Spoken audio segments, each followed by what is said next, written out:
পশ্চিমবঙ্গের 100 দিনের কাজটা কি হবে আগে সেটা বলুন। অমিত শাহ দেশের স্বরাষ্ট্রমন্ত্রী, তো পশ্চিমবঙ্গের 100 দিনের কাজটা বন্ধ আছে।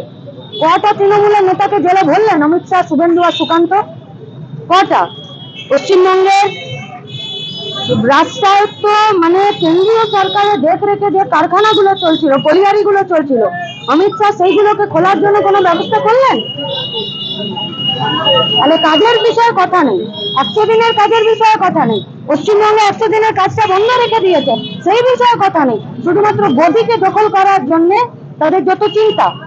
আমাদের চিন্তা পশ্চিমবঙ্গের বেকার ছেলেমেয়েগুলো কি করবে, ভোট লুটের সঙ্গে যুক্ত হবে নাকি গতর খাটিয়ে মান সম্মানের সাথে ইজ্জতের সাথে নিজের রুটি নিজে কামাবে, তার জন্য সিদ্ধান্ত আপনাদেরকে ঠিক করতে হবে। অমিত শাহ স্বরাষ্ট্রমন্ত্রী হয়ে গেছে বলে বাপ খাজানো মায়ের খাজানো যা খুশি তাই কথা বলবে, পশ্চিমবঙ্গের সমস্ত রাজনৈতিক দলগুলি তার পিছনে ছুটে বেড়াবে। এটা যারা ছুটে বেড়াবে ডিআই তো ওদের পিছনে ছুটবে।